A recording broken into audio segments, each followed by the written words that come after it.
各位觀眾朋友，大家好，歡迎收睇熱辣新聞。如果你哋中意我哋嘅內容，記得俾個 like 同埋撳下個鐘仔訂閱我哋嘅頻道。今日係2026年3月29號星期日，娛樂圈有位好耐冇見嘅熟悉面孔引起咗大家嘅關注，就係現年56歲嘅金牌司儀陳芷菁。唔講唔知，原來佢最近2個月低調咁做咗2次眼科手術，但係都仲未完全搞掂，仲可能要開第3次刀。今日就同大家詳細講下呢件事，等我哋一齊了解下究竟陳芷菁發生咗咩事，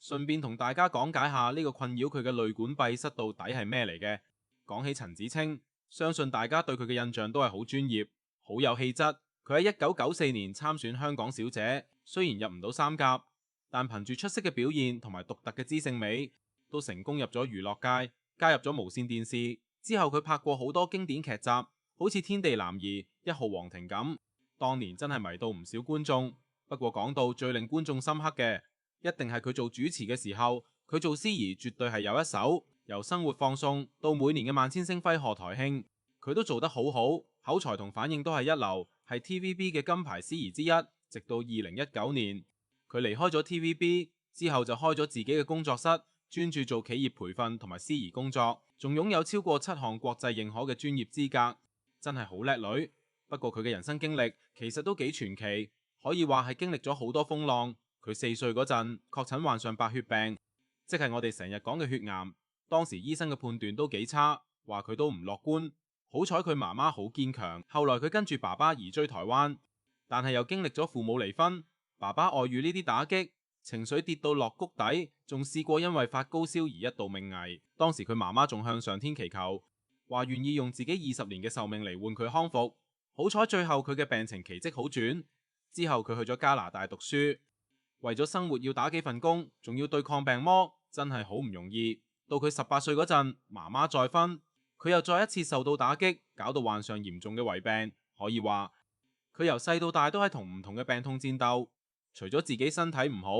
佢屋企人都面對唔少健康問題。佢爸爸之後患咗腦癌同肺癌，媽媽又有家族性心臟病，仲有腦退化症同柏金遜症，繼父都有老人 T 癌症。雖然佢自13歲開始就冇同爸爸一齊生活，但喺爸爸抗癌嘅最後8個月，佢都係親自照顧，幫爸爸沖涼、換尿片，呢啲全部做齊。直到爸爸喺2018年離世，佢仲接咗媽媽同繼父返香港定居，方便照顧。雖然壓力咁大，但佢好正面，將照顧老人家當成係自己嘅私人時間，陪佢哋玩，真係好孝順。講到家庭，佢喺2003年同大律師男友張錦榮結婚，同1年就生咗個好可愛嘅女。佢老公真係好錫佢，當年仲要每日朝頭早6點就起身幫佢爸爸沖涼、換尿片，絕對係24下老公。而佢個女依家22歲，喺加拿大讀生命科學，舊年已經大學畢業，讀書好勁，代表個大學去法國參加比賽，遺傳晒媽媽嘅美貌同智慧，一家人感情好好。雖然陳芷菁病痛多，但老公同個女都係佢最大嘅支持。最近呢次引起大家關注嘅就係佢嘅健康又出現咗新問題。喺尋日，陳芷菁喺社交平台上面分享咗一張相，見到佢右眼包住紗布，仲戴住太陽眼鏡，個樣睇落有啲憔悴。喺老公身邊，佢留言話：有沒有人淚管閉塞？我在2個月已做了2次手術，有機會做第3次手術，每天用熱敷有效，還是因為火運。感恩每次都有他的陪伴照顧，不想再做手術。呢個貼紙一出，即刻引嚟好多網民嘅關心，連袁偉豪都有留言叫佢保重。原來佢呢2個月入面已經為咗淚管閉塞呢個問題做咗2次手術，但係都仲未完全好返，仲可能要面對第3次手術。佢呢個情況真係令好多粉絲好擔心。咁究竟淚管閉塞係咩嚟嘅呢？等我同大家解釋下。簡單啲講，我哋每個人嘅眼睛都需要淚水嚟滋潤，呢啲淚水會經由眼角嘅淚小點流入淚小管、淚囊，最後通過鼻淚管流入鼻腔。呢個就好似一條去水渠咁。如果呢條渠任何一個位置塞咗，啲淚水就冇辦法正常排走，於是就會不停抌流眼水，搞到好似成日喊咁。呢個病其實好普遍，係眼科入面常見嘅淚道疾病，大概佔眼科門診人數嘅3%左右。可以話真係唔少人都有呢個問題。根據醫學資料顯示，任何年紀嘅人都可能會有，但係有啲人特別容易中招，首先，中老年人，尤其係女性，發病率係最高嘅，大概50歲左右係高峰期，而且女性患者明顯多過男性，原因可能同荷爾蒙變化或者眼部結構有關。其次，如果本身有沙眼、慢性結膜炎、鼻炎呢啲炎症，又或者眼部受過外傷、做過手術，都會增加阻塞嘅風險。另外，好少人知，原來初生嬰兒都有機會有先天性嘅淚管閉塞，不過大部分嬰兒喺1歲之前會自己好返。至於病徵，最明顯就係長期流眼水，而且係不由自主咁流。如果越吹風、越凍或者越污糟嘅環境就越流得犀利。如果塞得耐咗，積住嘅淚水好容易滋生細菌，就會引發慢性淚膿炎。到時就可能會見到期間有黏膩嘅膿液走返出嚟，或者眼頭位置紅腫、發炎。如果情況嚴重又唔處理，仲可能引發眼角膜潰瘍、蜂窩組織炎呢啲更麻煩嘅併發症，甚至影響視力。對病者嘅影響嚟講，除咗身體唔舒服，最困擾嘅都係日常生活，成日流眼水，想用手掂下，有時搞到眼皮都發紅、痕癢，甚至因為掂得多而搞到下眼瞼外翻，越翻越流，越流越翻，變咗個惡性循環，而且成日眼濕濕咁，望落去好似好攰，好冇精神，對形象都有影響。好似陳子清咁，佢係專業嘅司儀同培訓導師，成日要見人，呢個問題對佢工作都幾困擾。根據醫學研究，淚管阻塞仲會對患者造成社交尷尬，成日流眼水俾人誤會成日喊，真係好影響心理。至於病發機會高唔高，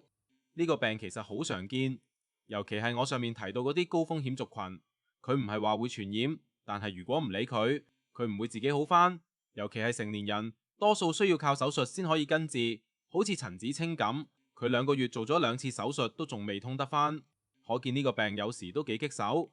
醫生會根據塞嘅位置同埋嚴重程度，決定做唔同嘅治療。如果係初期，可能會試下淚浪膜或者淚道探通，但如果呢啲方法都唔得，就要考慮手術。手術方面，有傳統嘅淚盲鼻腔吻合術，呢個係重建一條新嘅通道俾淚水流入鼻腔，亦有微創嘅激光淚道成形術，用激光打通塞咗嘅地方，再放條直膠管入去撐住幾個月，等佢唔好再塞返。根據內地嘅研究數據，呢類微創手術嘅2年成功率大概係85%左右。但係如果本身有慢性淚藍連病史或者流眼水嘅情況超過1年先處理，手術失敗嘅風險就會高好多，要再做手術嘅機會都大啲。所以如果發現自己有長期流眼水嘅問題，千祈唔好輕視，要早啲睇醫生。講開陳子清，我哋都順帶講下佢同陳淑蘭嘅一段往事，成日俾人提起，事關佢哋2個曾經係好姊妹，但係因為一個誤會，反目成仇足足20年，直到2022年先至破冰。點解會搞到咁僵？原來當年有傳係因為一個男人，即係陳淑蘭嘅前男友漫畫家祁文傑，但係早前佢哋2個喺一個節目入面就親口解話，原來背後係有小人喺度挑撥離間，搞到佢哋嘅友情出現裂痕。當時大家都好嬲，之後就冇再聯絡，冷戰就係20年，直到22年，佢哋喺一個朋友嘅飯局上重遇，大家坐低傾翻，先至發現原來中間有咁多誤會。佢哋都覺得，既然大家嘅人生都過咗咁多年，變得更成熟，冇理由為咗以前嘅事而失去一個好朋友，於是就冰釋前嫌，仲試過一齊主持港台節目，感情比以前仲好。陳子清都話，感覺上佢同蘭子一個係方形，一個係圓形，擺埋一齊好夾。呢段友誼真係得來不易，由當年嘅不和到今日互相扶持，都幾令人感動。陳淑蘭仲試過喺破冰之後，親自向陳子清嘅媽媽道歉，話自己當年搞到佢個女，但係陳媽媽就好大方咁話，從來冇怪責過蘭子，呢份寬容真係好難得。講起陳子清嘅感情生活，除咗老公張錦榮之外，佢同前男友譚耀文嘅一段情，當年都係娛樂圈嘅熱話。佢哋因為拍《億號皇庭》而一齊拍咗幾年拖，但係後來有傳話陳子清揾人算命，話佢哋2個一齊會阻礙事業發展，結果佢就同譚耀文分手。最諷刺嘅係，分手之後冇幾耐，譚耀文就憑住幾個反派角色彈起，仲攞埋金像獎最佳男配角，真係估唔到。而陳子清自己有傳就因為同好姊妹宣萱講咗啲公司嘅嘢，點知俾對方出賣，將佢嘅說話轉述俾高層知，結果搞到俾 TVB 雪藏，事業跌入谷底。呢單嘢當年都轟動一時，佢仲公開話同宣萱永遠唔會再做朋友。陳子清真係好佩服佢嘅生命力，由細到大佢面對過白血病、家庭變故、親人離世，到依家又因為淚管閉塞做手術，佢都冇放棄過。雖然佢喺社交平台上面語氣都幾無奈，話唔想再做第3次手術，但係佢仲識得幽默咁話，因為火運，仲識得感恩每次都有老公陪住。